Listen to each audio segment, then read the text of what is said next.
সে মহান দরবারে লাখ কোটি শুকরিয়া, যিনি আমাদেরকে একই ভূখণ্ডে বসবাসরত অনেক ভাইদেরকে অনেক জেলায় পানিবন্দী জীবনযাপন করতেছে, খুব মানবেতর জীবনযাপন করতেছে। সেখানে বৃদ্ধারা, শিশু, নারী, পুরুষ, হাজার হাজার লক্ষ লক্ষ মানুষ পানিবন্দী। ঠিক সেই মুহূর্তে যাদের আজকে কিভাবে নামাজ পড়বে সে পরিবেশও তাদের নাই। জুমার দিনে মসজিদের একতলা দুইতলা পর্যন্ত ডুবে গেছে, বাড়িঘরের চালের পরে পানি উঠে গেছে। পশু পাখির কষ্টের তো সীমা নেই। সেই মুহূর্তে আল্লাহ তাআলা আমাদেরকে যে এত সুন্দর স্বাভাবিকভাবে আল্লাহর ঘরে এসে আল্লাহর ইবাদত করার মতো আল্লাহ সুযোগ তৈরি করে দিয়েছেন, এটা সেই মহান রবের বহু বড় কৃপা। এই জন্য সকলে দিল থেকে একবার শুকরিয়া আদায় করি, আলহামদুলিল্লাহ।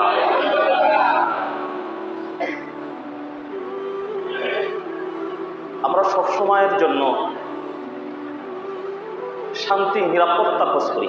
একটা মানুষ সবসময় চায় সে শান্তিতে থাকুক, নিরাপদে থাকুক, সুস্থ থাকুক। চাই কি চায় না বলেন তো? কে চায় না যে আমি শান্তিতে থাকি? কে চায় না যে আমি নিরাপদে থাকি, আমি সুস্থ থাকি, স্বাভাবিক জীবনযাপন করি? আমরা প্রত্যেকেই চাই আমরা সুখী হই।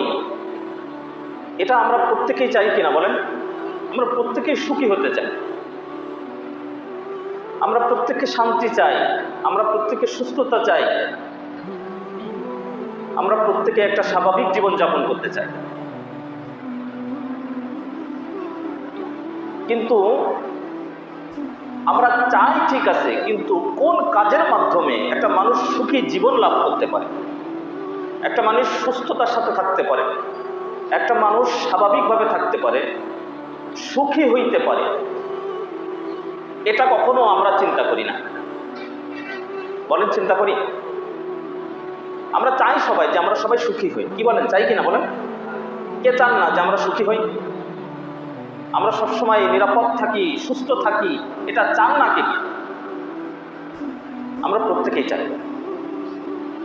কিন্তু আমরা এটা কখনো চিন্তা করি না যে আমি কোন কাজের মাধ্যমে কি করলে আমি সুখী হব, কি করলে আমি সুস্থ থাকবো, কি করলে আমি স্বাভাবিক জীবনযাপন করব।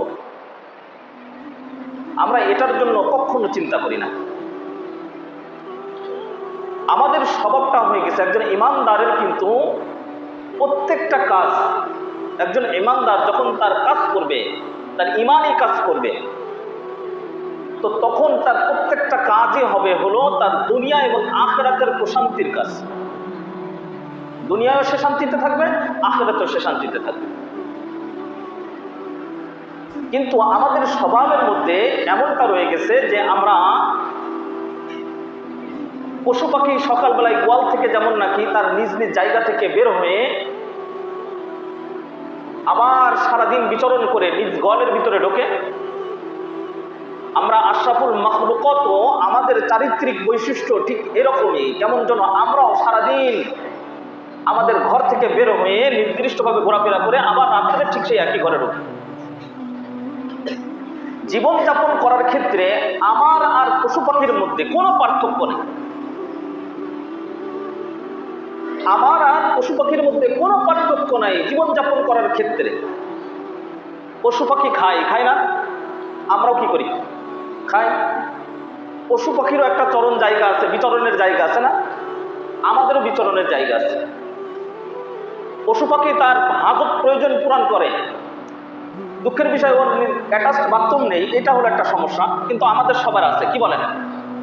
যে আমাদের এটাও শিখলাম যে পশু পাখিও তার নিজ জায়গা থেকে ঘরের থেকে বের হয়ে যায়, প্রসাব পায়খানা করে না।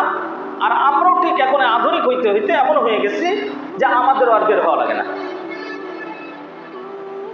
তার জীবনযাপনের মধ্যে আর আমার জীবনযাপনের মধ্যে পার্থক্য কোথায়? একটুখানি চিন্তা করে দেখেন তো। একটা পশু পাখির জীবন যাপনের ক্ষেত্রে আর আমার আপনার জীবন যাপনের ক্ষেত্রে কোনো পার্থক্য আছে? বরঞ্চ একটা পার্থক্য আছে। পশু পাখি শুধুমাত্র তার মনিবের কাজ করার কারণে, মনিবের কথা শোনার কারণে, মনিবকে একটু ফায়দা দেওয়ার কারণে আল্লাহ তাআলা মানুষ আশরাফুল মাখলুকাত হয়েও সেই পশু পাখির খাদেম বানায় দিয়েছে। কি বানায় দিয়েছে? খাদেম বানায় দিয়েছে। বলেন তো পশু পাখির বাথরুমগুলো পরিষ্কার করে কিনা? হ্যাঁ, পশু পাখির গোয়ালটা ঝাড়ু দেয় কে? তার মালিক মানুষ। পশু পাখির ঘাস ও পশু পাখির খাবারগুলো এনে দেয় কে? পশু পাখির গোসল করায় দেয় কে? পশু পাখিকে অসুস্থ হইলে বিভিন্ন ধরনের ডাক্তার এসে কি করে? তাকে সেবা শুশ্রূষা করার জন্য এই ব্যবস্থাপনাগুলো করে কে? দেখেন, শুধুমাত্র পশু পাখি তার মনিবকে একটু উপকার করার জন্য, মনিবের একটু কথা শোনার কারণে, মনিবকে একটু ফায়দা দেওয়ার কারণে পশু পাখির খাদেম হিসাবে আল্লাহ আশরাফুল মাখলুকাতকে লাগায় রাখছে। কি করে লাগায় রাখছে? মানুষ হয়েও আমরা মানুষের মতো নিজের বাবা মার পায়খানা প্রস্রাব পরিষ্কার করতে গেলে আমার আপনার কষ্ট হয়, কিন্তু আশ্চর্যের ব্যাপার, একটুখানি চিন্তা করে দেখেন, আপনি আশরাফুল মাখলুকাত হয়েও আপনাকে দিয়ে আমাকে দিয়ে আল্লাহ তাআলা পশু পাখির পায়খানা পরিষ্কার করাচ্ছে, তার গোয়াল পরিষ্কার করাচ্ছে, তার ময়লাগুলোকে দূর করা অন্য জায়গায় দিয়ে যে ফেলাই দিয়ে আসতেছে।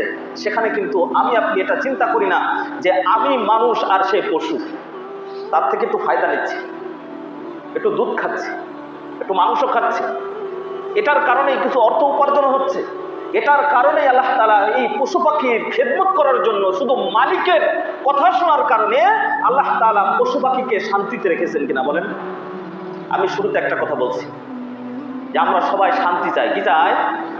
সবাই সুখী হতে চায়, সবাই রোগমুক্ত থাকতে চায়, সবাই নিরাপত্তা চায়, কিন্তু সবাই কিভাবে সুখী হবে, সবাই কিভাবে শান্তিতে থাকবে, সবাই কিভাবে আরামায়েশে থাকবে, সুস্থ থাকবে, এটার জন্য মানুষ কখনো চিন্তা করে না যে কোথায় গেলে আমি সুখ পাবো।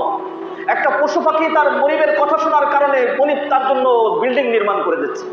একটা পশু পাখি থেকে উপকার পাওয়ার জন্য তার ময়লা আবর্জনা পরিষ্কার করতেছে। একটা পশু পাখির থেকে ফায়দা পাওয়ার কারণে মনিব মানুষ হয়ে তার খাবারের ব্যবস্থা করতেছে, সমস্ত কিছু আঞ্জাম দিচ্ছে। কিন্তু মানুষ এই পশু পাখির সুখের চিন্তা করতেছে, পশু পাখির নিরাপত্তার চিন্তা করতেছে, মানুষ পশু পাখির সুস্থতার চিন্তা করে, কিন্তু একটা মানুষ চিন্তা করে দেখে না যে আমি যে আমার ব্যক্তিগত জীবনে আমি যে এত অসুখী, আমি যে এত টেনশন, আমি এত পেরেশান, আমি যে এত খারাপ অবস্থার মধ্যে আছি, আমার এগুলো দূর হবে কিভাবে? এই জন্য আল্লাহ বলেন, ইন্নাল ইনসানা লিরাব্বিহি লাকানুদ, ইন্নাল ইনসানা লিরাব্বিহি লাকানুদ। আরে ব্যথা লাগার মতো করে কথা, কেমন যেন মনে করেন আপনার সন্তান পাশের বাড়ির চাষির সমস্ত কাজ করে দেয়, পাশের বাড়ির চাষার সব কাজ করে দেয়, কিন্তু আপনার খবর রাখে না। তখন আপনি ওই সন্তানদের কি বলবেন? জন্ম দিলাম আমি, মানুষ করলাম আমি, খাওয়াইলাম আমি, সব কিছু করলাম আমি, আজকে আমার সেই সন্তান আরেকজনের খেদমত করে, আরেকজনের উপকার করে, আরেকজনের দেখাশোনা করে, আরেকজনের খোঁজ খবর রাখে। আমি পিতা হয়ে, আমি মা হয়ে আমার খোঁজ খবর আমার সন্তান রাখে না। আল্লাহ কয়, ইন্নাল ইনসানা লিরাব্বিহি লাকানুদ। আরে আমার বান্দা বড়ই অকৃতজ্ঞ, আমার বান্দা বড়ই অকৃতজ্ঞ। আমি তাকে এত বড় বানাইলাম, মায়ের গর্ভে তাকে সৃষ্টি করলাম, আমি দুনিয়ায় আনলাম, একে তো চাইলে ল্যাংড়া বানাইতে পারতাম, খোড়া বানাইতে পারতাম, অন্ধ বানাইতে পারতাম, বোবা বানাইতে পারতাম, কিন্তু কোনো কিছুই না করে তাকে সুন্দর সুশ্রী আকৃতি দিয়ে, আমি আল্লাহ তাআলা কত সুন্দর অবয়ব দিয়ে, আমি আল্লাহ তাআলা ফি আহসানি তাকওয়িম, আমি আল্লাহ তাকে কত সুন্দর চেহারা দিয়ে, আকৃতি দিয়ে আমি সৃষ্টি করলাম। আর সেই বান্দা পশুর খেদমত করে, কিন্তু আমি আল্লাহকে ডাকে ইন্নাল ইনসানা লিরাব্বিহি লাকানুদ। আরে মানুষ বড়ই অকৃতজ্ঞ, মানুষ বড়ই কি অকৃতজ্ঞ।